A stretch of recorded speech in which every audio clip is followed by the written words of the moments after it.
How's it going, everybody? Derek from Make Media Studios, and this week's guest is Elle Beyer. She is a performing artist, a filmmaker, and an entrepreneur. Elle, thank you for being here. Thanks for having me. Awesome. For everyone out there that's watching this podcast, tell them a little bit about who you are and what you do. Well, I worked in Hollywood for about 10 years as an actress and stunt player. Had some amazing opportunities to travel the world, work in different countries, worked on independent martial arts movies. I also graduated film school in 2005. And it was a really exciting time because it was the same year that the first consumer affordable DSLR cameras were coming out and HD was coming out. So it really democratized the playing field for independent filmmakers because we were seeing this, shift in the industry, and we would, be able to, make films for, so much less than what we were used to. And also that was around the time Netflix was kind of, getting the streaming thing going. And so it was like a really exciting time for indie filmmakers. So I always knew I wanted autonomy in my media career. And that was, we had amazing experiences in LA. And then my husband and I, we started a family and the kids started coming along. I had my first child, and then I found out we were pregnant with twins. And that prompted us to sell our condo that we had in LA. And then we moved up north and just sort of, try to figure out what we were going to do. The work-life balance, of juggling a family, but also working, in media. And I basically took a break for several years to just concentrate and focus on raising my kids. And my husband went to law school, and I started 2 online businesses so that I could work from home. And then my husband and I, we were just sort of on the side, just continuing to teach martial arts out of our garage, simply because we had lots of, neighbors who were interested and intrigued and wanted to know more about like what we did in LA. And they said, why don't you guys, open a school or a dojo? And we were kind of like, not really interested in that, even though we love it, I just was like, I don't know how we'll survive because, and at that time I was pregnant with my 4th child, and I was like, that's really risky. It's a super volatile industry. And then my husband and I, we were training with the parkour community, just on the side. And I know it's just an extra thing on the side. You have so many things. We were training with the parkour community, and then they kept, like saying, hey, we really need like a gym or something. We keep getting kicked out of our spaces, and we don't have like a spot that we can go to train. And it occurred to me, I was like, if we, opened an academy and keep it really diversified, it might work. So sort of this vision came to mind, and I thought, well, we could open a parkour martial arts, aerial arts academy. And I was familiar with aerial because I worked in LA, and, every gym you go to, there's aerialists and stilt walkers. Can you give me a little bit more insight on aerialist? I guess I actually don't know enough. What's that? It's like the Cirque du Soleil stuff that you see, aerial silks, lyra. There's all sorts of different shapes that, or apparatuses. Like sometimes you'll see a big cube or a chandelier or something, but it just kind of really depends on the show. Got it. But I just thought, that might work here. I didn't know if it was going to work. Where's here, by the way? Where are you guys located? So Sacramento area, specifically Lincoln, which is this like suburb, it's like this kind of like really family friendly, family focused. Most people everybody has like a regular normal job, right? So there's not like this, eclectic artistic scene. But one thing I did know about the community was how active everyone was. I mean, everybody put their kids in sports, and just everybody exercises. And in our county specifically, we have a lot of Olympians. And so sports and athletics and movement is a big deal. Yeah. So I thought, well, something alternative might be interesting to people who don't really want to do traditional sports, and it turned out to be right? And we were able to open and within the first 2 years expand. And now we have a 10,000 square foot facility that houses about 500 athletes. Wow. So yeah, so that's what we've been doing for the past 10 years. And on top of that, we wanted to expand our brand to content marketing and creating cinematic narratives around movement. So we started making films and content with a lot of our athletes. And now a lot of our athletes are working in the industry. They've either gone to LA or they, are working up here or San Francisco area, doing that kind of stuff. At least pre-COVID anyways. Pre-COVID. Yeah. Well, that's a very interesting story. I mean, it's a journey. You've gone a long ways. I'm guessing you didn't picture that that was where you were going to be 10 years later. No, I never thought I'd have, an academy. I just, working down in LA, I always knew I wanted autonomy in my media career, and I didn't know what that was going to look like. I just knew that I would be able to do something with it, on my own. I wouldn't have to work in the studio system. I wouldn't need to work for some big media conglomerate, which I had done that. I worked for a very large media company, one of the largest in the world. Excuse me. No, you're good. And so I had decided early on that I wanted to do something in the realm of just independent film. And and specifically, I'm a martial artist and I love martial arts and movement. And I, want to build stories around movement and the sort of the lore that's around martial arts. That's cool. And now you're coming full circle now, and now that you have now that you're up there and you're coming full circle and starting to make that content you wanted to make on your own. Yeah, I think you can be pretty much anywhere, to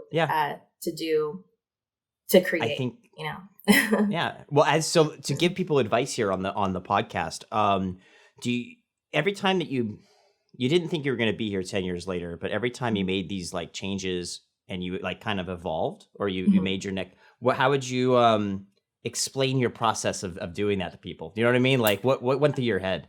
Well, my process is usually just sort of like prioritizing, what's most important to me. It's like, and for me, I prioritize my work-life balance. I want to, absolutely. I want to have, time with my family. I want to be present with them.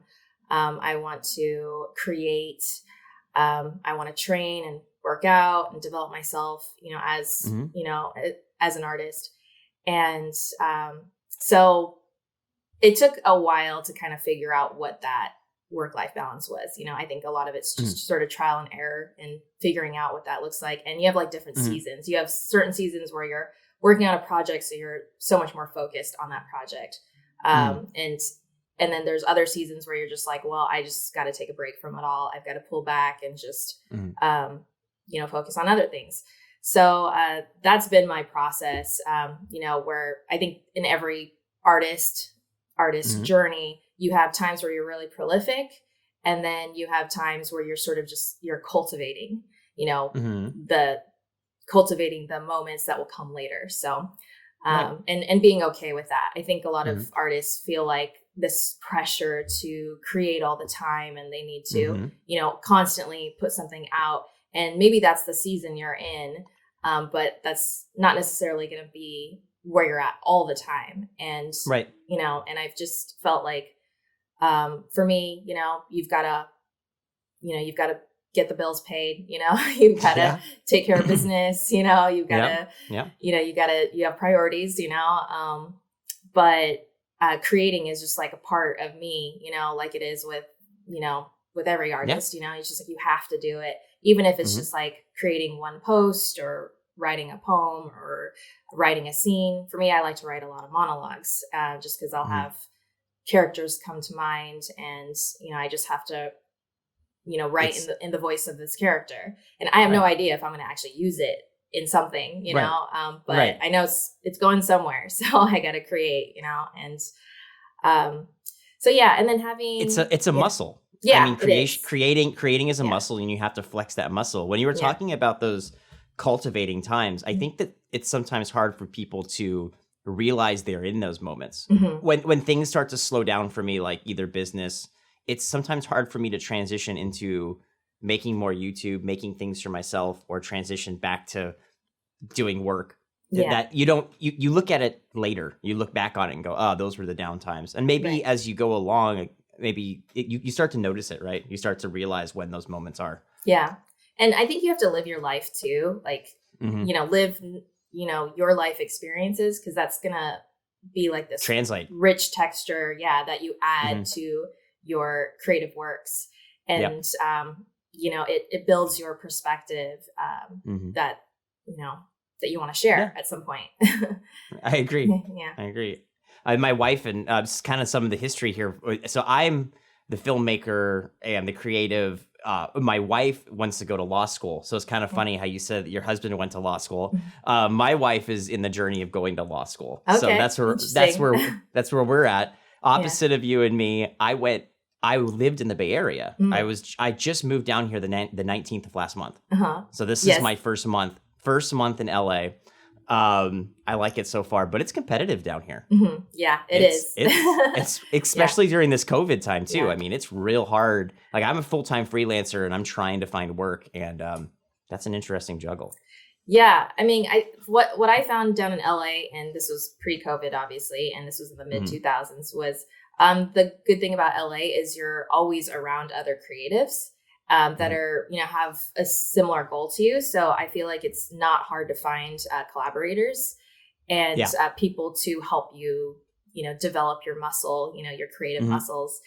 But yeah, it's competitive. At the same time, though, I believe there's always, especially when it comes to filmmaking, there's really something for everyone. So every person you meet can lead to, it can lead to a job, basically. And so, that's one of the things I do miss about LA is, that, large network of potential collaborators you can be with. And here it's been different. Most of my collaborators are, people that I've known for a really long time, that I know are really committed to this process, or they're students, that come into the fold that really want, to be a part of this scene. And so I find, my process has been for the past 10 years, it's sort of like building a tribe, of, artists and athletes and collaborators. So it's a long process, and that's definitely a journey. But I don't know. I call it the Bruce Lee model.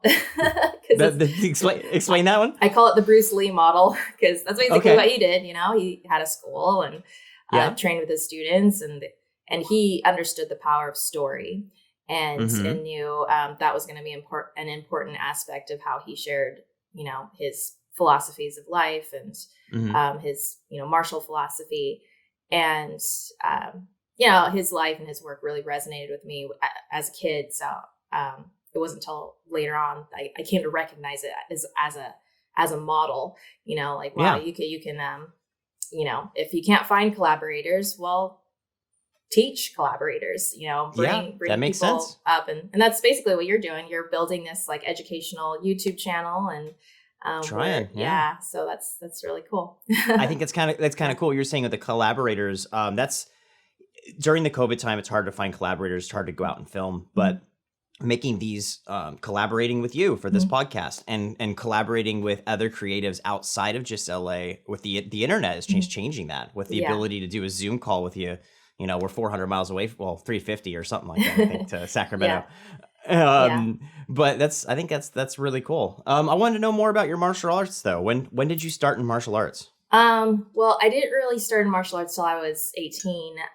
But my dad was a professional boxer, so I was familiar with the fighting arts, and I had always been training. I was a competitive athlete. I wrestled in high school. Yes, I was one of those girls. That's cool. I just was really into sports and just really physical and active. And I wasn't introduced to Chinese martial arts until I met my husband, and his uncle was the general of the Taiwanese army. And so Oh, he wow. has a family lineage in the martial arts. I see your cat in the background. So cute. I love cats. He just "Aw." woke up. Yeah. Yeah, he's probably in the video here down here at the bottom. He sleeps by my window. Whenever time I come in the office, he follows me, and in the middle of the podcast, he'll climb on things and make noise. Yeah, I saw him that's stretching. our baby. Yeah, I saw him stretching back there. I was like, "Oh, sorry." So That's Toby. Yeah, He's a cute cat. We've had him for about a year now. nice. But you were saying your husband's uncle was it uncle or brother? His uncle was the general of the Taiwanese army, and he has like a family lineage in the martial arts. And so yeah, he introduced me to Chinese martial arts, and I'm half Chinese. I just didn't know that side of, that whole thing. And as soon as I started moving, doing some of the movements, I felt like I was speaking a language that I was meant to speak. That's cool. This sort of like connection to my ancestry. And so Yeah. I got completely obsessed with it and started training 6 days a week. And then I, branched out and studied lots of other martial arts and, started entering tournaments and doing it competitively. And then, it just it was its own journey. And yeah, that's really cool. Yeah. So. I wish I would have stuck with it. I did Taekwondo. Okay, cool. When I was a kid, I Ernie Reyes Taekwondo there in the Bay Area. It was during the Surf Ninja days, actually. So I remember Ernie Reyes Jr. and I watched Surf Ninjas as a kid, and they were in it, and it was just such a big deal to like the people I was training with were like in this Hollywood movie, and I was like, this is amazing. Mm-hmm. I got to like brown belt, and then now I've forgot it all. I did Boy Scouts more, and then I started camping and things like that. Yeah. But I wish I would have done more. I was gonna say, I lost my train of thought there. 1 second, I'm gonna cut this part out. Yeah, no worries. No, So after you went from martial arts, where did you transition into going into film school?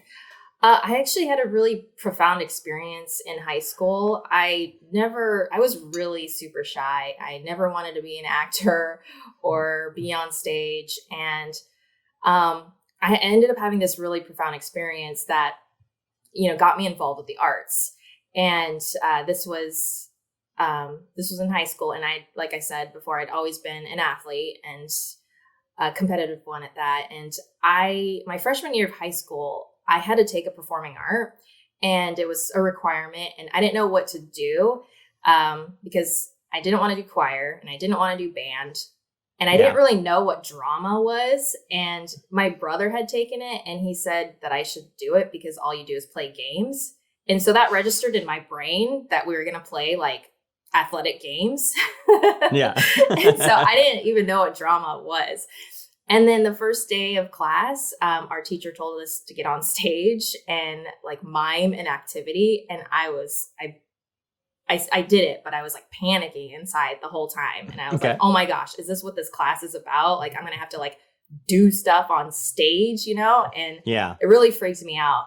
And I was going to drop the class, and I went to my school counselor and told them I couldn't do that sort of thing. It made me super nervous. And he's like, well, are you going to do choir then or band? And I was like, I can't do I can't do either of those. And he's like, well, since you've already done drama for a week, why don't you just stick with it? And And at my school, it was a requirement to do 2 years of performing arts. And so I was like, well, I'll stick it out this year. We'll see what happens next year. And I stuck it out the whole year, and I just sort of adapted and got used to it. And it wasn't like torture after like the first semester. The first semester was just horrible. I hated every moment of it. And then the second semester, I was like, it's not so bad. I'm kind of used to this now. And then I made friends, in the class. Mm-hmm. And so the second year, I did it because my friends wanted me to do it. And so I wanted to do something like wood shop or whatever. And so my best friend, she convinced me to just take it again. And so the first few months of the semester, there was like this weird thing that was happening in the school where these two girls did this presentation in second period history where like their version of utopia would be, and their version of utopia would be taking all the Blacks, Asians, Jews, and minorities to an island and setting the island on fire. And they did this presentation in class, and I wasn't there. I had heard about it from people, and I got really upset. I was like, that is not okay. And nobody was like standing up against it. They were just kind of talking about it matter-of-factly, kind of like laughing about it. And I thought, like, what is wrong with people? I'm like, how is there not like outrage? And how are they not being held accountable for that, you know? And they're just able to do this and get away. Yeah. And I was just like, that's like really, you know, I just felt like not good about the whole situation. Yeah. Unethical, right? And then I'm all for free speech, but it was also like they didn't just do the presentation. They like sent a note to my best friend who's Black, and they told her that she should just kill herself. So I was really super frustrated. And I hadn't seen these girls, didn't know these girls. I'm like, who are these like horrible villains, in my school? Like, I don't understand. And then I saw the girls, and they happened to look like supermodels. And I was like, what? I was like, how is it possible that they have all this power and influence? And it was because they were so beautiful. And it taught me the power of beauty. And that was kind of like a silver lining from that experience. And I thought, well, if all the girls want to be like them and all of the guys want to date them, well, that's a lot of leverage. And so I kind of had to figure out what I was going to do in that situation. And they were in my geometry class. And one day, like, I came in, they sat in the back, I sat in the front.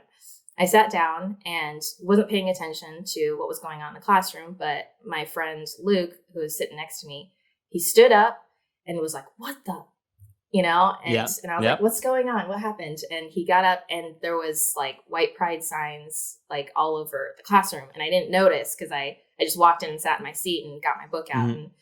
And so he started tearing them down, and then he ripped them up. And then the girls in the back, they were like laughing, and he pointed at them and said, this is not funny. This is not a game. You should be ashamed of yourself. And where were the teachers or the faculty? Nothing. No one they didn't do anything. No. Nobody did anything. Where was the school? So I roughly. Well, you don't have to give me. I don't want this to like be a representation of like, because I actually love my hometown. I did experience a ton of racism. I love my people. In my hometown, there's that too. So I understand. Yeah. So it was in Shasta County, and which there's a lot of, at the time it was, in the 90s. So there was just a lot. My neighbor was a KKK member. So, wow. And I don't want to give too many details about my life, but I grew up on a cattle ranch, which is like, it's rural.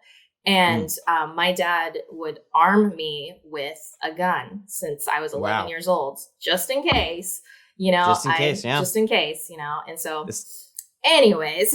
It's just terrible that happened. So anyways, I'm getting to the profound experience, right? So this whole like thing was happening, and I had already experienced racism my whole life, but I was surprised it was happening in my high school because there was diversity in my high school, very little, but people were, I just didn't, it just was surprising to me. So I was really proud of my friend Luke for standing up to them. I was just like, wow. Absolutely. I was just like, man, that's like courageous. And I wish I could be like that. I wish I could say that, and so it inspired me. And I thought, well, I want to say something too. I just don't know how I'm going to say it or what I'm going to say. Exactly. And so at the time I'd been watching a lot of Dave Chappelle, and I was obsessed with Dave Chappelle. And so I was like, I want to do a skit in drama class. And in drama class, the structure of the class was the teacher gives you a theme, you write a sketch around it, and you perform it at the end of class. So in this class had, people from all grade levels, and I guess you could say like school influencers were in there too. But we got the assignment, and I told my partners, I was like, hey, I have an idea for a skit. And I think I just want to write it. Why don't you guys just go get coffee? And so, Okay. my partners were like, are you sure? And I'm like, yeah, just go do that. And I got this handled. And so they went and got coffee, and I wrote the skit, and it was like this satire, and it was like the most racist satire that you could possibly imagine. And Nice. and in my mind, I thought, well, I have to take credibility away from these girls. Like, they might be beautiful and gorgeous, but they're not smart. And so if I can come up with a way to like outwit them and make them look like buffoons, if I can turn what they are into a buffoon and get everybody to laugh at them and to realize what idiots they are, it's going to remove their power and it's going to remove their influence. And that was my thought process. And so I wrote this super offensive skit, and it was okay because I was playing the lead, and and it was centered around, Asian American stereotypes and all the things. And I choreographed a death scene, that was super brutal. And my partners came back, they read the skit, and they thought, their eyes were just they were like, this is like really offensive. And I'm like, yeah, it's supposed to be. And they're like, well, I think we might get suspended if we do this. I was like, no way. I was like, freedom of speech. I'm like, there's no way. They can do, if they can hang those signs and all that and do all the things they're doing, then why can't we do this? Yeah. I was like, no way. And there's no way we're going to get suspended. Trust me. And they're like, okay. So we did the skit. And there was, at first, it had like a build to it where, first it was just kind of sort of uncomfortable. And then it got like more uncomfortable and then really uncomfortable. and so it was a build. And at the end, pretty much everybody was like, they went from like roaring laughter to total silence. And then my teacher just like was like, what was that? At the end. And I was like, just like chalking it up to racism, how hilarious it is. And, how I'm just like, it's hilarious, isn't it? And the last scene was like this crazy thing where they like slit my throat and that just like blood, like I do this like choreographed with blood, spewing thing. And so that was the part where people got silent, they're like, I'm a little unsettled by this. And I'm just like, well, you're supposed to be, So I had that experience, and that actually changed the entire dynamic of my high school experience. Right. And in a positive way, where I felt like I was heard and people understood, and it did remove the power from these girls. And one of them decided she wasn't a racist anymore. And then the other one continued to be racist, but she didn't have any friends. So it was just one of those things where it changed this dynamic. And I thought, well, for me, I was like, if I can change my world with one dumb skit, what else can you do with story? And that became sort of like this obsession for me. And every time there was an assignment or whatever, I'd always make a film.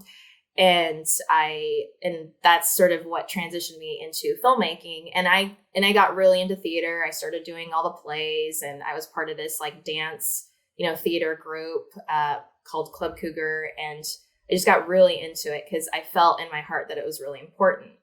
And it was important to share story. Absolutely. And whatever your story is, and it's important to share your experiences. And so that's sort of where the martial arts and the filmmaking sort of merged. And I felt like just studying Chinese martial arts, studying about my ancestry and where they came from, learning those stories. Yeah, it gave me a whole new perspective, and actually learning, simple things like weapons. I just wanted to know like what kind of weapons did they make and why did they make them? What was the political climate at the time? Why did they feel the need to make these weapons, and what resources did they have available to them?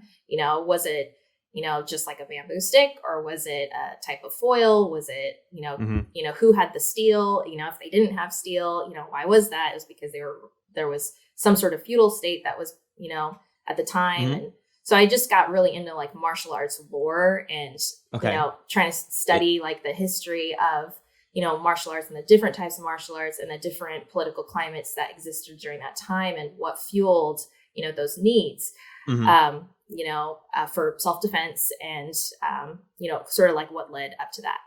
And what's interesting now is like we live in this hot political climate, and really, yeah, such a hot one. And, no, it's true. It's just so bad. Yeah, and as an Asian American woman, I understand the struggles of experiencing racism, but I also understand the complexities of wanting equality, and part of that is because so much of my family experienced socialism and communism. And so there's a lot of conversations that are happening, and it's like we all want, the same thing. Right. It's just like that process of how to get there. And, right. and it is a really complex process because, right. You can, from where my family's, where they've, come from, it's a complex, conversation because they've lived it. And so yeah, I guess that's sort of where now I'm after the 2016 elections, myself and my collaborators, we wrote a kung fu musical, which is it's a political satire, and it was the 2016 elections and the climate really served as a catalyst for this film. And I love fun, crazy action sequences. And so, and right now, because there's a lot of polarization and division, I thought, well, what's more fun than a kung fu musical, and that's awesome. And, telling a story through music and kung fu action, is going to be great. So yeah, that's where we're at right now. So yeah. So you're working on that right now. That's yes. We actually completed a 145-page script and 14 original songs. So that was like the last 4 years of just conceptualizing the world, writing the script, writing the music. And now we're going to launch a crowdfund campaign next week, October 6th. And hopefully it goes well. I've never used Indiegogo or, I've used Kickstarter for other projects, but it wasn't my project. I was hoping, You're helping you're part of someone else's project that was using that. Yeah. So we'll kind of see how it goes. I'm not really familiar with what will and will not work. All I have is kind of research behind me. But putting that research, into application will be a whole other thing. So we'll see. Well, we will have that link down below. By the time this comes out, you should be in crowdfunding. So we'll be able to put that down below for people to see it. Awesome. Give some advice for people. I've already asked you to do it before, but as we're coming here kind of towards the end of the podcast, some advice for people, just creatives in the world and pursuing their passions. What would you give advice for them? I think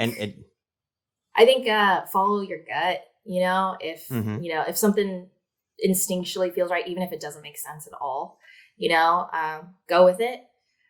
Let yourself explore that, even if it doesn't lead to something right away. I feel like that's an important part of the journey is just allowing yourself to experience that creative process. For me, I've had successes. I've had lots of failures. In my mind, success doesn't always amount to monetary value. Or like a cash investment. For me, a lot of times the biggest value I've gotten out of a creative journey is the experience, such as traveling or meeting some really special people that I felt like I was just meant to meet. So I think keeping that sort of, I guess, value. I don't know if I'm answering the question. No, that's am I answering the question? Yeah, you are. No, that makes complete sense. I think that following your journey and living in that moment and not just always looking at the end goal. Yeah. Concentrate on what you're doing now, live in that moment and learn it. It's kind of with my YouTube channel right now. I'm making these videos and I always make sure that I'm making them for me and I'm making something that I enjoy to watch because then maybe people will want to watch it later. Yeah. And not worried about, I wish I had 1 million subscribers, or I wish I had this, it's enjoying this right now too. Just making content here for myself and having fun with it. Yeah. So it's all a journey. somebody had told me once, a really good mentor said, focus is following one path until successful. And Okay. I think when it comes to the creative fields, like, because we're creative beings, everyone has a different process. Mm-hmm. And just like a sculptor, you have a lot of stuff that you have to chip away that's not necessary. And but ultimately there is like this masterpiece, inside you. You just have to keep working at it and keep chipping away, the stuff that you don't really need. And sort of simplifying your process. Maybe I think if you try to keep things as simple as possible, don't spend so much time juggling a million things, because I've learned that the hard way. I've juggled a million things at the same time. Yeah. And I've learned, for me, I do better if I just sort of pull back, and just take things in seasons, where it's like, okay, now I'm going to focus on this. And that's what I'm focusing on. And then pulling back from that, when the seasons change, and thinking, okay, now I'm going to focus on this.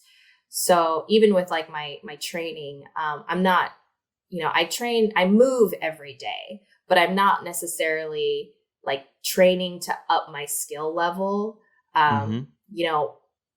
all day, every day. There are times where I'll be like, okay, I'm up at 5 a.m. and I'm going to train for 2 hours in the morning. Then I'm going to train 2 hours in the afternoon, and then I'm going to train 2 hours in the evening.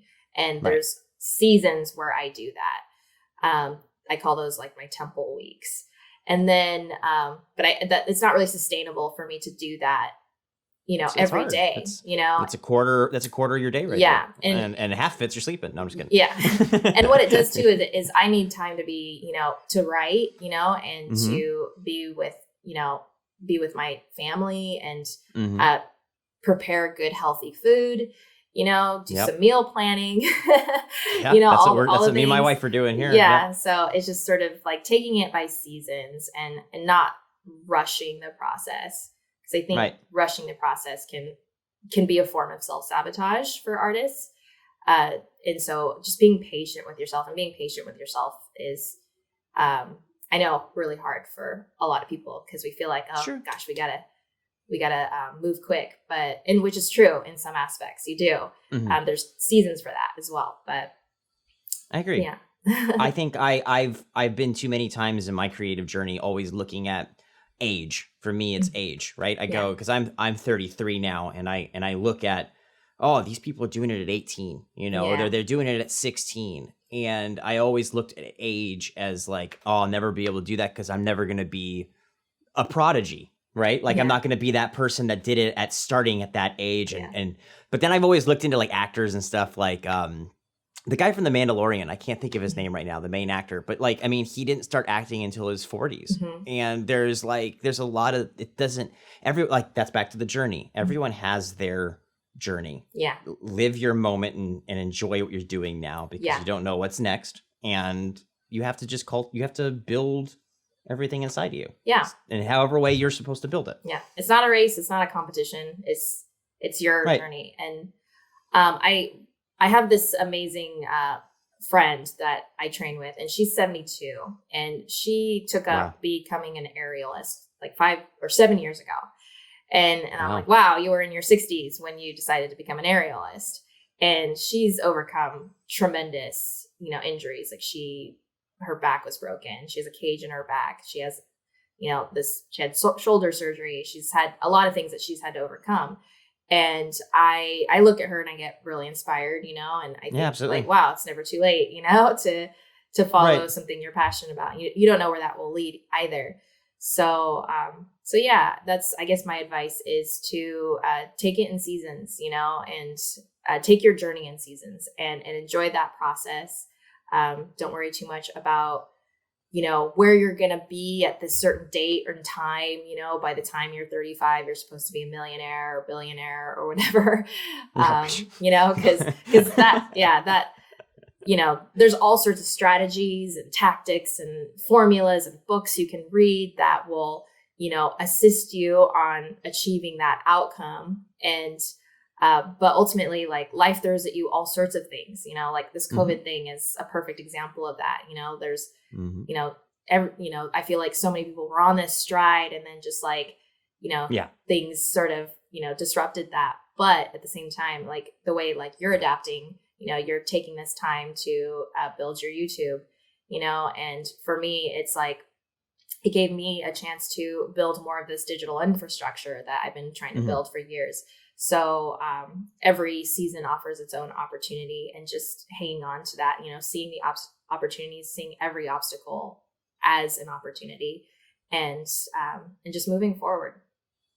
Well, I think it's well said. Thank you very much, Elle. I think we're coming to the end of the podcast. I'm going to have her social medias and links below for the Indiegogo campaigns, everything she's doing, her dojo.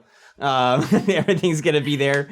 Thank you very much for being with me today. Thank you so much, Derek. Appreciate it. All right. This has been another podcast from Make Media Studios. Thank you and have a good day.